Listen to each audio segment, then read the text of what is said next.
जय हिंद। फार्मा का पाठशाला में आप सभी का स्वागत है। मैं हूं आपका एजुकेटेड डब्लू कुमार। आज हम लोग समझेंगे कि आखिर रक्त थक्का कैसे जमता है। आखिर हमें कहीं पे भी कट लग जाती है तो थक्का कैसे जमता है, ब्रेन हेमरेज कैसे होता है, आखिर एक्सटर्नल ब्लड क्लॉटिंग क्या होता है तथा इंटरनल ब्लड क्लॉटिंग क्या होता है और ये कैसे होता है, सारा कुछ आज मैकेनिज्म समझेंगे आज के वीडियो में। तो आइए शुरू करते हैं। सबसे पहले समझते हैं external blood clotting versus internal blood clotting. समझिए, जैसे कि ये लेग्स है, ठीक है। तो लेग्स के अगर हम लोग एक्सीडेंट किए और सिर्फ ए वाला पोर्शन, ठीक है ना, ये बाहर का यहाँ का ये स्किन वाला पोर्शन आपका कट लगा और कट लगने के बाद यहाँ से खून निकलना शुरू हुआ, तो ये बॉडी के बाहर का पार्ट है, सबसे ऊपर का एपिथेलियल टिश्यू है, ठीक है ना। यहाँ पे कट लगने के बाद ब्लड निकलना शुरू हुआ और इसके बाद थोड़ा देर बाद देखते हैं कि यहाँ पे खून बहना बंद हो गया, जैसे कि दिखाया गया पिक्चर में। तो आखिर खून बहना बंद कैसे हो गया? तो यहाँ पे क्लॉटिंग हुआ होगा खून का, ठीक है ना, जिसके चलते वो बहना बंद हो गया। तो ये जो बाहर बाहर की ओर जो क्लॉटिंग देख रहे हैं, ये आपका एक्सटर्नल ब्लड क्लॉटिंग हो गया। और जो हमारे बॉडी के अंदर वेसल्स गए हुए होते हैं, उसमें अगर क्लॉटिंग हो जाए, जैसे कि एक दिखा रहा है इमेज में, ठीक है, तो अंदर की ओर वेसल्स में अगर क्लॉटिंग हो जाए तो आपका क्या कहलाएगा? इंटरनल ब्लड क्लॉटिंग, ठीक है ना। अगर बॉडी के बाहर में क्लॉटिंग हो, स्किन ये सब पे कट लगने के बाद, तब क्या कहलाता है? External blood clotting. और बॉडी के अंदर हो तब क्या कहलाएगा? आपका इंटरनल ब्लड क्लॉटिंग। अब समझते हैं आखिर ब्लड क्लॉटिंग या ब्लड कोगुलेशन जरूरत क्यों है। तो समझिए, ब्लड क्लॉटिंग और ब्लड कोगुलेशन इसलिए जरूरत है क्योंकि अगर बाइक से कहीं जा रहे हैं और बाइक से जा रहे हैं और हम एक्सीडेंट कर गए, तो एक्सीडेंट करने के बाद क्या होगा कि हमारे बॉडी में कट लगेंगे। इसके चलते क्या होगा कि बॉडी से अंदर से ब्लड है, यानी कि रक्त है, वो रिस कर बाहर आने लगेगा और बाहर आने लगेगा, जिसके चलते हमारे बॉडी को प्रॉपर ऑक्सीजन नहीं मिलेगी और हम लोगों का डेथ हो जाएगा, इमीडिएट डेथ हो जाएगा। तो इसी से बचने के लिए हमारा बॉडी कट लगने के बाद खुद को वहां पे रक्त को क्लॉट करवाने की कोशिश करता है या काम करता है, जिससे कि वो रक्त वहां पे क्लॉट हो जाए जहां पे भी कट लगी हो और ब्लड बाहर आना रुक जाए, जिससे कि बॉडी में ब्लड की कमी नहीं हो, और ब्लड की कमी नहीं होगी तो ऑक्सीजन की भी कमी नहीं होगी, ठीक है। तो ये आपका एक्सटर्नल ब्लड क्लॉटिंग हो गया। लेकिन इंटरनल की बात किया जाए तो हमारे बॉडी में अगर कहीं पे भी, देखिए जैसे कि ये वेसल्स है, ब्लड वेसल्स है, ये वेन है, तो इसमें अगर कहीं पे भी क्लॉटिंग हो जाए, ठीक है, मान लीजिए कि आपका यहाँ पे क्लॉट हो गया, यहाँ पे क्लॉट हो गया, ठीक है, तो इसमें क्या होता है कि ब्लड का मूवमेंट ही रुक जाता है, ठीक है ना। इसमें ब्लड का मूवमेंट ही रुक जाएगा। मीन्स कि हमारे लिए, मीन्स अगर बात किया जाए तो एक्सटर्नल ब्लड क्लॉटिंग वरदान की तरह है और इंटरनल ब्लड क्लॉटिंग श्राप की तरह है। मीन्स कि अगर इंटरनल ब्लड क्लॉटिंग कहीं पे भी होता है तो ब्लड का फ्लो रुक जाता है, जिससे ऑक्सीजन जाना रुक जाती है और वो अंग पैरालाइज हो जाता है, ठीक है।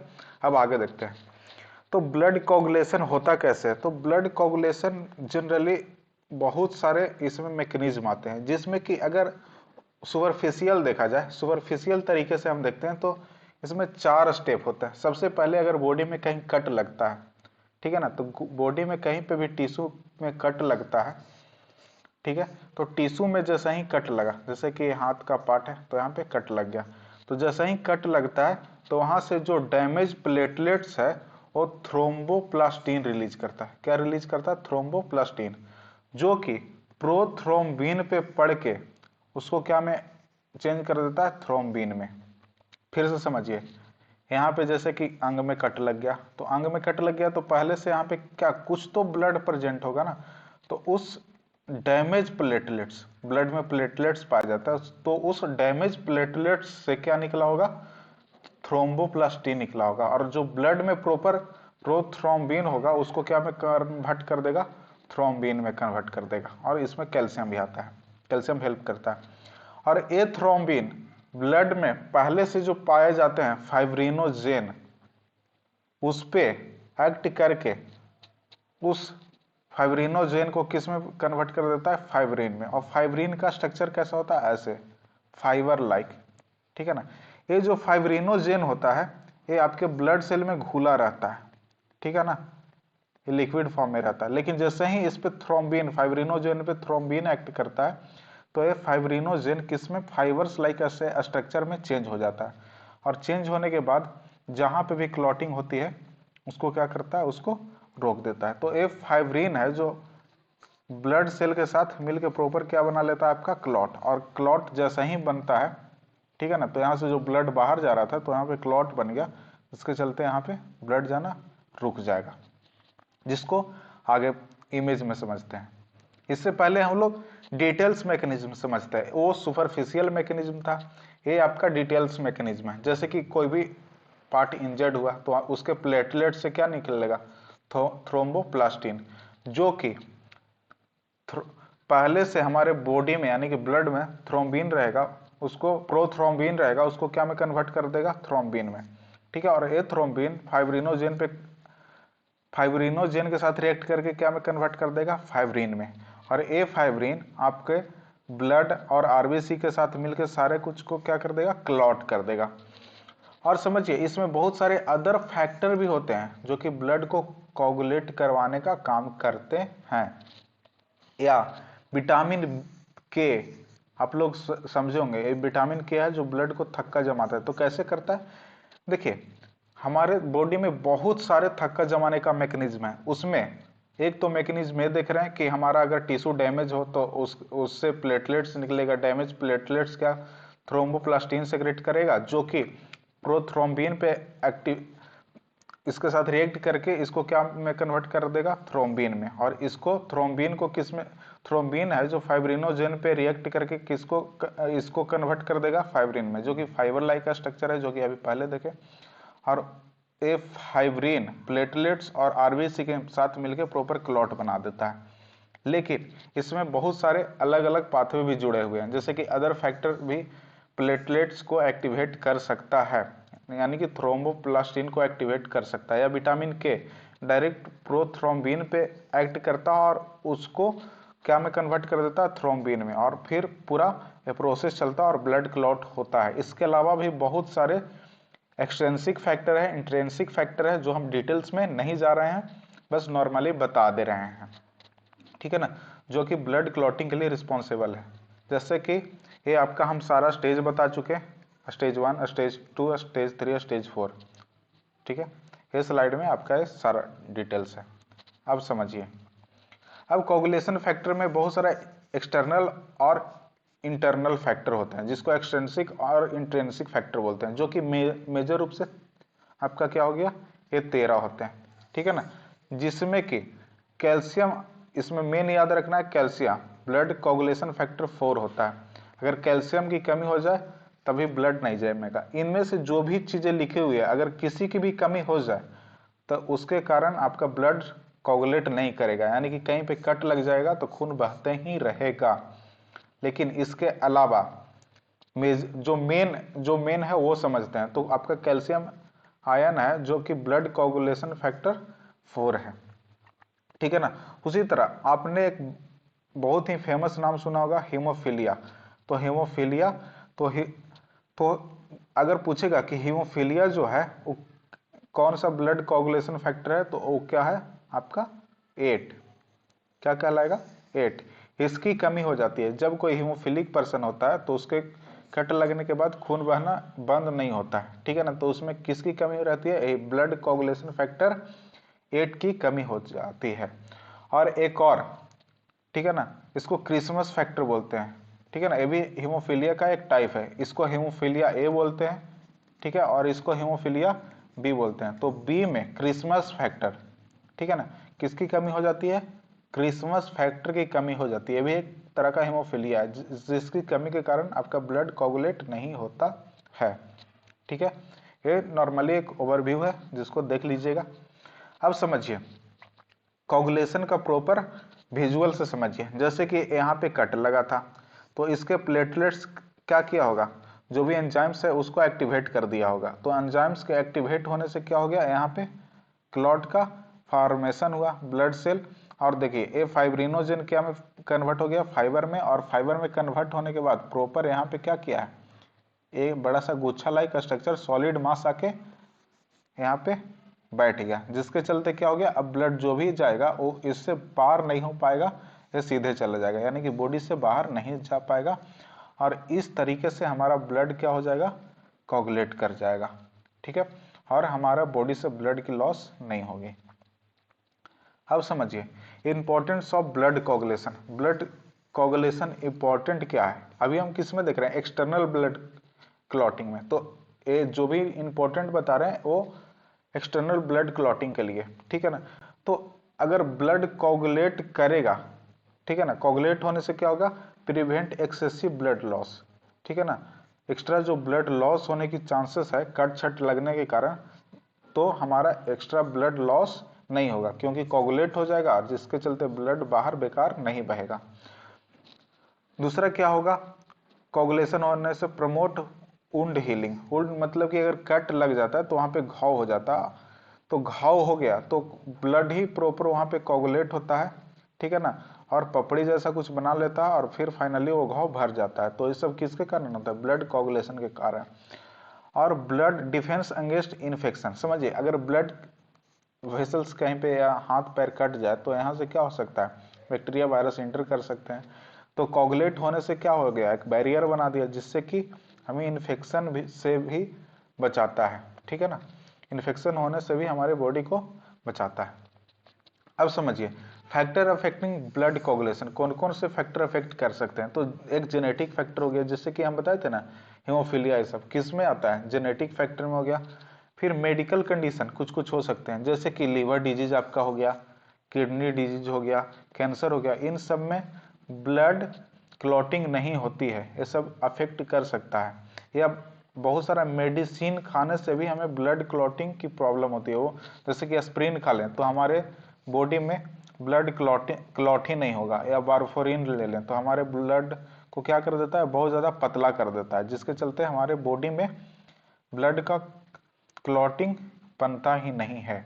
जिससे क्या होगा कि हमारा अगर कट लग जाए हमारे बॉडी में तो लगातार ब्लड बहते रहेगा, ठीक है।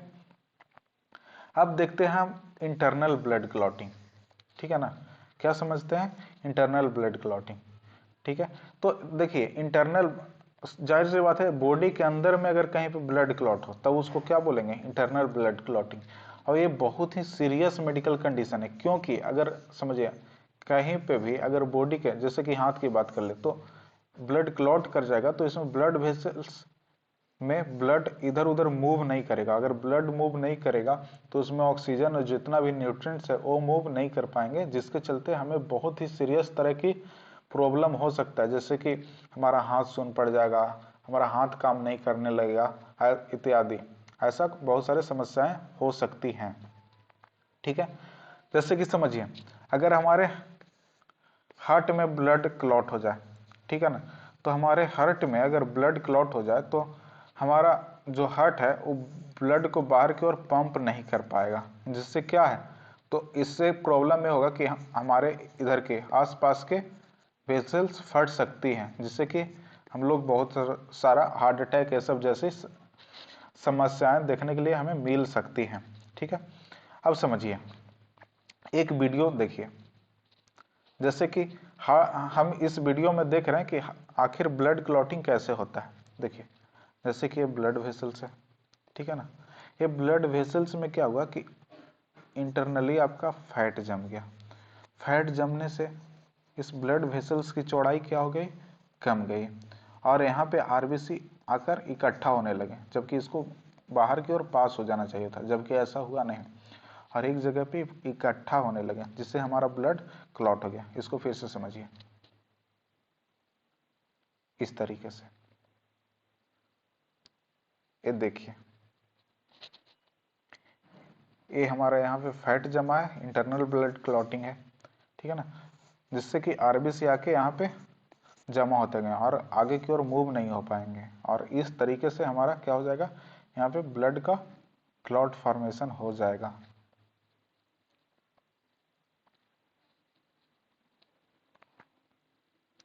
अब समझिए, हम एक पहले बात बोले थे वीडियो में कि हमारा बॉडी में, ठीक है ना, जैसे कि हाथ की बात करते हैं, तो अगर बाहर में ब्लड बहे तो क्लॉट हो जाता है, लेकिन अंदर में अगर ब्लड बहे तो क्लॉट नहीं हो पाता है। तो आखिर ये मैजिक होता कैसे है, क्या कुछ होता है? तो इस मैजिक का मेन हीरो है आपका हेपरिन। क्या है? हेपरिन। ये क्या होता है कि जैसे ही बॉडी में कट लगता है, कट लगने के बाद जैसे ही ब्लड बाहर की ओर बहने लगता है, तो हमारा हेपरिन जो कि ब्लड में पाया जाता है वो एक्टिव हो जाता है, ठीक है ना। अरे बाहर के एटमॉस्फेयर के संपर्क में आने से हेपरिन क्या हो जाता है, बॉडी के सारे एंजाइम्स को एक्टिवेट कर देता है, जिसके चलते ब्लड क्लॉट होता है, ठीक है ना। लेकिन अगर ये अंदर में बहता रहे, ब्लड के साथ बहता रहे, और इसको बाहर का वायुमंडल का इन्वायरमेंट ना मिले इसको, तो हमारे ब्लड को नॉर्मली कैसा रखता है, लिक्विड के फॉर्म में रखता है। यूं समझिए कि हेपरिन जो है ये हमारा ब्लड थिनिंग एजेंट है, हमारे ब्लड को थक्का होने से यानी कि कोगुलेट होने से बचाता है, ठीक है ना। तब तक जब तक कि हमारा ब्लड इन्वायरमेंट के कांटेक्ट में न आए, वायुमंडल के कांटेक्ट में न आए। तो जब हमें कट लगती है, कहीं पे भी कट लगती है, ठीक है ना, तो हमारा ब्लड इन्वायरमेंट के कांटेक्ट में आता है और यहाँ पे थक्का जम जाता है। लेकिन जब हमारा ब्लड बॉडी में बहते रहता है, सिरा और धमनी यानी कि आर्टरी और वेन में बहते रहता है, तो ये ब्लड आपका एटमॉस्फेयर के कांटेक्ट में नहीं आता है और वो थक्का नहीं जमता है। तो इसमें मेन रोल किसका होता है, आपका हेपरिन का। यानी कि हेपरिन ही डिसाइड करता है कि कब ब्लड थक्का जमना है और कब नहीं जमना है, ठीक है। इसको नेचुरल ब्लड थिनर बोलते हैं, क्योंकि यही हमारे बॉडी में ब्लड को थक्का जमाने का काम करवाता है, ठीक है। अब समझिए, ब्लड क्लॉटिंग में बात करते हैं तो कितने टाइप का क्लॉटिंग हो सकता है। तो समझिए, ए हमारा जो ब्लड क्लॉट हुआ और क्लॉट होके यहीं पे फिक्स हो जाए, कहीं आगे की ओर ना बढ़े, तब इसको क्या बोलते हैं, थ्रोम्बस। थ्रोम्बस टाइप का ब्लड क्लॉटिंग बोलते हैं, इसको क्या बोलते हैं, थ्रोम्बस टाइप का ब्लड क्लॉटिंग। लेकिन यहाँ पे क्लॉट, बॉडी में किसी पार्ट में क्लॉट बने और उसका कुछ पार्ट टूट के और आगे की ओर मूव कर जाए, तब इसको क्या बोलते हैं, इम्बोलस। इम्बोलस टाइप का ब्लड क्लॉटिंग, इसको क्या बोलते हैं, इम्बोलस। और अगर पूरा मूव करे, पूरा मूव ना करे, मतलब कि जहां पे क्लॉट हो बस वहीं पे रह जाए, तब उसको क्या बोलते हैं, थ्रोम्बस। अगर पूछे कि इन दोनों में सबसे ज्यादा खतरनाक कौन है, तो देखिए इसमें थ्रोम्बस में क्या होता है कि जहाँ पे क्लॉट हुआ बस वहीं पे वो फिक्स रहेगा, तो यहाँ पे लोकेशन फिक्स है, तो डॉक्टर को या पेशेंट को भी पता करना बहुत इजी है कि कहाँ पे मेरा क्लॉटिंग है, कहाँ पे प्रॉब्लम हो रही है, ठीक है ना। तो ये उतना नुकसानदेह ना है, नुकसानदेह तो दोनों है बनस्पत। अगर एम्बोलस की बात किया जाए तो यहाँ पे एक तो जहाँ पे क्लॉट फॉर्मेशन हुआ वहां पे तो हुआ ही, और उसके अलावा ये आपका टूट के आगे की ओर मूव कर जाता है, और मूव करने से क्या होता है कि ये पता नहीं होता कि बॉडी में कहाँ पे तक मूव करेगा और किस वेसल्स को ये जाम करेगा। तो इसको डायग्नोस्ट करना यानी कि इम्बोलस को डायग्नोस्ट करना आपका ज़्यादा मुश्किल है देन थ्रोम्बस। तो आपका इम्बोलस जो है, इम्बोलस टाइप का ब्लड क्लॉटिंग ज़्यादा हार्मफुल होता है, ठीक है। समझिए, ब्लड क्लॉटिंग जैसे कि हाथ में के वेसल्स है, जो आपका रेड दिख रहा है वाटरी है और जो ब्लू दिख रहा है ये वेन है। ये रेड और ब्लू क्यों है, क्योंकि ये ऑक्सीजनेटेड ब्लड ला रहा है और ये डीऑक्सीजनेटेड, क्योंकि आयरन यानी कि हमारे बॉडी में आयरन होता है, ऑक्सीजन के साथ रिएक्ट करके कैसा दिखता है, रेड दिखता है, और इसमें ऑक्सीजन रिएक्ट नहीं किया है वो उसको ब्लू से दिखाया गया, ब्लू ही दिखता है, ठीक है ना, जिसमें ऑक्सीजन की कमी रहती है। तो हम बात करते हैं जैसे कि इस पार्ट में आपका ब्लड क्लॉट हुआ, तो इस पार्ट में ब्लड क्लॉट हुआ तो यहाँ से जो भी ब्लड जा रहा होगा या आ रहा होगा, ठीक है ना, तो इसमें जनरली अगर वेन की बात करते हैं तो इसमें ब्लड रिटर्न होता है, तो यहाँ से क्या हो रहा होगा, रिटर्न हो रहा होगा ब्लड, और यहाँ पे क्लॉट हो गया, तो जिसके चलते क्या होगा, ब्लड आगे की ओर जा नहीं पाएगा और प्रॉपर हार्ट से प्रेशर जनरेट होता है, जिसके चलते इसमें प्रेशर पड़ रहा होगा और फाइनली क्या होगा कि ब्लड क्लॉट हो गया तो आगे तो नहीं जा पाएगा, लेकिन पीछे से प्रेशर लग रहा है, जिसके चलते ब्लड वेसल्स फट जाएगा और खून इधर की ओर बह जाएगा। इसी को क्या बोलते हैं, इस कंडीशन को हेमरेज बोलते हैं। हेमरेज यानी कि ब्लड वेसल्स फट के और बाहर बह जाना। तो इसका मेन रीजन होता है क्लॉटिंग। मेन रीजन क्या होता है, क्लॉटिंग होता है। समझिए, अब एक बात समझते हैं, ब्रेन हेमरेज। ब्रेन हेमरेज होता है कैसे, तो समझिए, ये ब्रेन का मानते हैं कि ये वेसल्स है और यहाँ पे क्लॉट हो गया। तो क्लॉट हो गया और इधर से आपका क्या, हार्ट से ब्लड आ रहा था, तो यहाँ पे क्लॉट है, तो ए इसको धक्का देगा, लेकिन ये मूव नहीं कर पाएगा क्लॉट के कारण, जिसके चलते क्या होगा, इधर बहुत ज्यादा प्रेशर रहने के कारण यहाँ से आपका वेसल्स फट जाएगा, बहुत ज्यादा प्रेशर लगाएगा, जिसके चलते इस तरफ दोनों साइड आपका ब्लड वेसल्स क्या हो जाएगा, फट जाएगा और ब्लड यहाँ से बाहर आ जाएगा। इसी कंडीशन को क्या बोलते हैं, ब्रेन हैमरेज। यानी कि वेसल से ब्लड को बाहर आने की प्रक्रिया को क्या बोलते हैं, हैमरेज। और अगर ब्रेन में प्रक्रिया हो जाए तो क्या कहलाएगा, ब्रेन हैमरेज। और इसका मेन कंडीशन क्या होता है, ब्लड क्लॉटिंग, जिसके चलते आपका ब्रेन हैमरेज होता है, जिससे बहुत सारे पेशेंट का बॉडी पैरालाइज कर जाता है या वो डेथ कर जाते हैं। अब समझिए ब्लड क्लॉटिंग के सिम्टम क्या होंगे। तो देखिए, सबसे मेन सिम्टम समझिए, जहां पे भी ब्लड क्लॉटिंग होगा उस इलाके में क्या होगा, आपका पेन होगा। जहां पे भी क्लॉटिंग होगा वहां पे पेन होगा। जैसे कि ब्रेन की बात किया जाए तो आपका ब्रेन में पेन होगा, इसके साथ आपके बोलने में दिक्कत होगी, आप सही से देख नहीं पाएंगे, आपका हाथ पैर में मूवमेंट ब्लॉक हो जाएगा, ढंग से नहीं कर पाएंगे, क्योंकि ब्रेन की नसें जो हैं, जो जो न्यूरॉन्स हैं वो अफेक्ट हो जाते हैं, ठीक है ना, जिसके चलते प्रॉब्लम होती है। अगर लंग्स की बात किया जाए तो सेम कंडीशन, सबसे पहले आपका लंग्स में चेस्ट पेन होगा, ठीक है ना, रेसिंग हार्ट होगा, शॉर्टनेस ऑफ ब्रीदिंग, आप जल्दी जल्दी सांस लेंगे, बहुत ज़्यादा पसीना आएगा, ठीक है ना। अगर पैर की या हाथ की बात किया जाए तो जहाँ पे भी होगा वहाँ पे पेन होगा, वो इलाका फूल जाएगा बहुत ज़्यादा, ठीक है, और बहुत ज़्यादा गर्म लगेगा। अगर हार्ट की बात किया जाए तो हार्ट में भी सेम बहुत ज़्यादा पेन होगा और बहुत जल्दी जल्दी सांस लेंगे, पसीना आने लगेगा इत्यादि, इस तरह की कंडीशन होंगी। किडनी में भी सेम तरह की कॉम्प्लेक्सिटी, या फिर एब्डोमेन में भी सेम तरह का कॉम्प्लेक्सिटी देखने को मिल सकता है। जैसे कि पेन होगा, आपका वोमिटिंग स्टार्ट हो जाएगा, डायरिया होगा, ठीक है।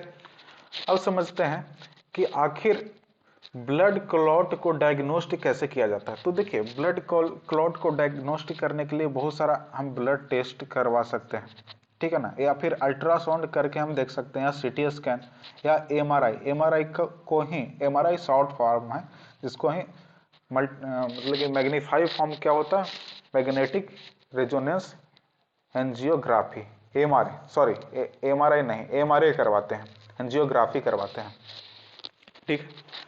तो एमआरआई करवाता है, और या फिर वीक्यू स्कैन टेस्ट करते हैं। वीक्यू स्कैन टेस्ट में क्या करते हैं कि हम लंग्स को, जो हमारा लंग्स होता है, ठीक है ना, दोनों साइड में लंग्स है हमारे बॉडी के अंदर, तो लंग्स में हम लोग देखते हैं कि हमारे बॉडी में जो ब्लड आ रहा है, ठीक है ना, और फिर वापस जा रहा है, तो उसमें कितना परसेंट एयर मिक्स हो रहा है, ठीक है। तो इस तरीके से आपका क्या करते हैं, वीक्यू टेस्ट करते हैं। इन सब चीज़ों से आपका क्या करवाते हैं, आपका ब्लड क्लॉटिंग को पता करवाते हैं, डायग्नोस्ट करवाते हैं, ठीक है। अब ब्लड क्लॉटिंग की बात किया जाए तो what can cause blood clotting, आखिर क्या कुछ हमें ब्लड क्लॉटिंग करवा सकता है।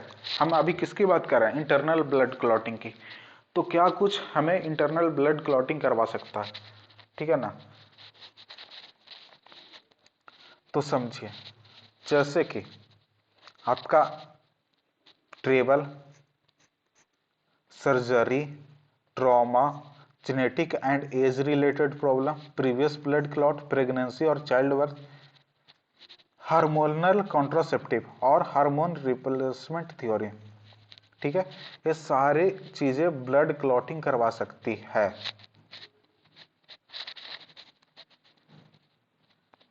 ठीक है। इसको फिर से समझिए, जैसे कि अगर बात करते हैं सर्जरी की, ठीक है ना, तो अगर कहीं पे कट छट लगा है, ठीक है, बार बार सर्जरी हुआ है, उसके कारण भी ब्लड क्लॉटिंग, ट्रॉमा, अचानक से बहुत ज्यादा क्या हो गया है, बहुत कुछ ऐसा खतरनाक आपके साथ कांड हो गया है जिसको बार बार याद करते हैं, तब भी इस तरीके की कंडीशन में आप बहुत ज़्यादा डर जाते हैं, तब भी ब्लड क्लॉटिंग होने की चांसेस रहती है। जेनेटिक या आपका जेनेटिक कोई बीमारी हो या बहुत ओल्ड एज हो तभी ब्लड क्लॉटिंग हो सकती है, या पहले कभी ब्लड क्लॉट हुआ हो, या प्रेगनेंसी और चाइल्ड बर्थ में भी ऐसा हो सकता है, या बहुत ज़्यादा हार्मोनल कॉन्ट्रासेप्टिव जो हम लोग लेते हैं ताकि चाइल्ड बर्थ ना हो, इन सब के कारण भी ब्लड क्लॉटिंग हो सकती है। अब समझिए, who is at risk for blood clot. ठीक है ना, क्या क्या रिस्क है ब्लड क्लॉट होने का, क्या क्या रिस्क हो सकता है। जैसे कि समझिए,